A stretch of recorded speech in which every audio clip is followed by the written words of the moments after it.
इस वक्त हमारे देश में जिम्मेदारियों का पहाड़ मुसलमानों पर फोड़ने की एक मुहिम चलाई जा रही है, लेकिन हिंदुत्व के बड़े बड़े पुरोधाओं को हिंदुत्व का एक नया रक्षक मिल गया है, जिसे मौलाना पवन कल्याण कहा जाता है। ठीक सुना आपने, मौलाना पवन कल्याण। ये कल तक मौलाना थे, मुसलमानों को गले लगा लगा कर पूरा का पूरा कोहिनूर अपने सर पर लेकर घूम रहे थे, लेकिन सियासत में आए और डिप्टी सीएम का ओहदा इनको मिल गया। उसके बाद तो फिर क्या पूछना, इन्होंने आंध्र प्रदेश को हिंदुत्व की नई प्रयोगशाला में तब्दील कर दिया। हिंदुत्व के जिन पुरोधाओं को सनातन का रक्षक कहा जाता था, उन तमाम सनातन रक्षकों को एक झटके में किनारे करने वाले साउथ के फिल्मों के भीमला नायक उर्फ श्री श्री श्री मौलाना पवनुद्दीन खां आंध्रावी उर्फ पवन कल्याण सामने आ चुके हैं। हिंदुत्व के तमाम पोस्टरों को फाड़ कर अपना वाला मौलाना इस वक्त हिंदुत्व का पोस्टर बॉय बन गया है, जिसके आगे उत्तर भारत के हिंदुत्व के पोस्टर फीके नजर आ रहे हैं। सबसे हैरानी की बात यह है कि दक्षिण वाले हिंदी की बात करने पर बहुत ही ज्यादा चिढ़ जाते हैं, हिंदी से बड़े परहेज करते हैं, पर पवन कल्याण ने उत्तर भारत के हिंदी पट्टी के दिल को बिल्कुल जीत लिया। इस कदर उन्होंने हिंदी में लिखना शुरू कर दिया, उनके बयान हिंदी में आ रहे हैं, जिसके बाद अब उत्तर भारत में मौजूद हिंदुत्व के पुरोधाओं के लिए पवन कल्याण एक बड़ा सिरदर्द भी बन सकते हैं। पवन कल्याण ने सनातना धर्मा के नाम पर इतना छेछा लेदर मचा दिया है कि अब तो लोग खुद ही कहने लगे हैं कि कल तक बीफ की तारीफ में कसीदे पढ़ा करते थे और आज बीफ की मिलावट पर इतना तमाशा क्यों। दरअसल पवन कल्याण ने सनातन धर्म रक्षण बोर्ड बनाने की मांग की है।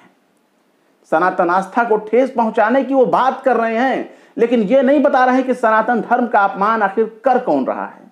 पवन कल्याण उस स्टेट के डिप्टी सीएम हैं जहां पर यह कांड हुआ है। पवन कल्याण सीबीआई जांच की बात नहीं कर रहे हैं। पवन कल्याण ये भी नहीं बता रहे हैं कि सनातन आस्था को भंग करने वाले लोग आखिर हैं तो हैं कौन। हिंदू हैं, मुसलमान हैं, क्रिश्चियन हैं, सिख हैं या फिर यहूदी हैं। कहीं पवन कल्याण इस कांड में हिंदुओं पर उंगली उठाने से बचना तो नहीं चाहते, या फिर उनको बखूबी मालूम है कि इस कांड का असली मास्टरमाइंड कौन है। पवन कल्याण ने प्रसाद में मिलावट की वजह से आस्था भंग होने पर 11 दिनों का पश्चाताप करने का भी फैसला किया है। इसकी जानकारी सोशल मीडिया पर बाकायदा उन्होंने शेयर की है, लेकिन दक्षिण की आवाम काफी पढ़ी लिखी मानी जाती है। वो भले हिंदी नहीं बोलती, लेकिन टॉप क्लास की अंग्रेजी भी बोलती है और अपनी इलाकाई जबान से भी वो बखूबी माहिर है। दक्षिण के बड़े बड़े अभिनेता भी पवन कल्याण की मंशा को फौरन भांप लेते हैं। अभिनेता प्रकाश राज ट्विटर पर लिखते हैं, पवन कल्याण, यह मामला उस राज्य से सामने आया है जहां आप खुद उप मुख्यमंत्री हैं। कृपया जांच कराइए, दोषियों को पकड़िए, उन पर कड़ी कार्रवाई कीजिए। इस मुद्दे को सेंसेशनल क्यों बना रहे हो, इसे राष्ट्रीय स्तर पर बड़ा क्यों बना रहे हो। पहले ही देश में काफी सामुदायिक तनाव है, केंद्र में बैठे आपके दोस्त की कृपा से। उन्होंने, प्रकाश राज ने ये ट्विटर पर लिखकर कहा।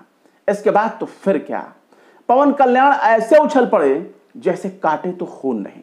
प्रकाश राज और पवन कल्याण के बीच में खूब कटाकूच बहस होती है, लेकिन पवन कल्याण की ओवर एक्टिंग गजब की है। फ्लॉप फिल्मों के बेताज बादशाह माने जाने वाले पवन कल्याण की इस ओवर एक्टिंग की दुकान को शायद उत्तर भारत वाले कायदे से पहचान रहे हैं। मशहूर लेखक अशोक कुमार पांडे लिखते हैं कि ये पवन कल्याण है, बीजेपी की तरफ से आंध्रा के उप मुख्यमंत्री। कल तक बीफ की वकालत कर रहे थे, अब तिरुपति मंदिर मामले पर सनातन धर्म याद आया है। कमाल है ना। अब ये इस तस्वीर को आप देख लीजिए, गौर से देखिए। मुसलमानों के बीच बैठे हुए हैं, सोशल मीडिया पर दावा किया जा रहा है कि टोपी कुर्ता में नजर आने वाले मौलाना पवन कल्याण ने साबिर के घर पर थरिया प्लेट भर भर के बिरयानी खाया, कोना कोना दबा दबा कर ठूस ठूस कर गोश्त की बोटियां नोची। और ये पवन भैया को बताना चाहिए कि साबिर के यहाँ का जो वेज बिरयानी था वो कितना शानदार था। पर बात सिर्फ यही तक नहीं है। पवन कल्याण को खुद से आगे बढ़ता देख उत्तर भारत वाले खुद को कमतर महसूस करने लगे। मुंह के बवासीर रोग से परेशान कई लोगों ने अपना दर्द बयां करते हुए सीधे सीधे हिंदुओं को भड़काना शुरू कर दिया। रिमोट से लहंगा उठाने के लिए मशहूर अभिनेता से सांसद बने रवि किशन कहते हैं कि मंदिर को ऐसे लोग चला रहे हैं जो खुद ही हिंदू नहीं है।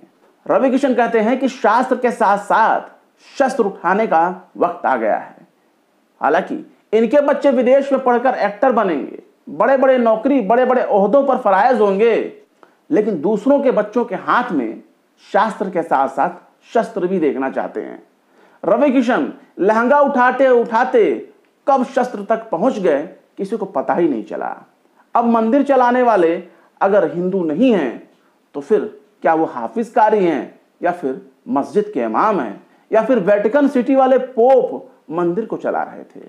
आखिर उस गैर हिंदू का नाम क्या है? तो जवाब है नील बटा सन्नाटा। बोले तो जीरो। एक साहब तो 20-25 रुपए का गमछा डालकर, 5 रुपए का चंदन तिलक पोत कर, बनियान उतार कर, रंग बिरंगी शक्ल बनाकर तिरुपति मंदिर के लड्डू में मिलावट के लिए मुसलमानों को जिम्मेदार ठहराने लगते हैं और बाकायदा मुस्लिमों के साथ हिंसा करने की वकालत करते हैं। और क्या गजब की एक्टिंग करते हैं। पर पवन भैया तो इन सब से अलग हैं। पवन कल्याण की एक्टिंग की नई नई दुकान चलते देख बागेश्वर वाले महाराज उर्फ लुंगी वाले बाबा उर्फ धीरेन्द्र शास्त्री भी कहां पीछे रहने वाले थे। पंडित धीरेन्द्र शास्त्री ने कहा कि अगर धर्म विरोधियों के खिलाफ आज आवाज नहीं उठाई तो आने वाले वक्त में आपके घरों में मछली का तेल परोसने से कोई नहीं रोक सकता। उन्होंने कहा कि जिन हिंदुओं ने तिरुपति बालाजी का प्रसाद लिया वे 9 दिन का प्रायश्चित करें ताकि शुद्धिकरण की प्रक्रिया हो सके। जब हम घर से बाहर निकलकर सनातन धर्म के खिलाफ चलाए जा रहे षड्यंत्र प्रपंच का डटकर मुकाबला नहीं करेंगे तब तक हम धर्म विरोधियों के षड्यंत्र का शिकार होते रहेंगे। मतलब यहां भी कंफ्यूजन क्रिएट किया जा रहा है। यह बताया ही नहीं जा रहा कि आखिर सनातन के खिलाफ कौन साजिश कर रहा है, कौन मछली का तेल हिंदुओं के घर में पहुंचा सकता है, कौन आखिर लड्डू में मिलावट कर रहा है, प्रसाद को कौन दूषित कर रहा है। हिंदू ही तो मछली के कारोबार में सबसे आगे नजर आता है, मछली का तेल में भी सबसे आपको आगे नजर आएगा। बीफ का एक्सपोर्ट करने वाला भी हिंदू ही है, जिन्होंने बीफ बेच बेचकर मोटा माल कमाया। बड़ी बड़ी एक्सपोर्ट कंपनियां भी हिंदुओं के ही तो हैं, पर इनका इशारा मुसलमानों की तरफ ही है। बस नाम लेने से थोड़ा सा गुरेज कर रहे हैं। खैर, मुसलमानों से नफरत करने वाले टोले को मौलाना पवन मुबारक हो। उम्मीद है ये उतना ही सनातन की सेवा करेंगे जितना इन्होंने बीफ प्रेमियों की सेवा की थी। फिलहाल इस खबर में बस इतना ही। ये वीडियो आपको कैसा लगा कमेंट बॉक्स में जरूर बताएं। वीडियो अगर पसंद आए तो लाइक करें, शेयर करें, अपने यार दोस्तों को भी हमारे वीडियो लिंक को शेयर करें।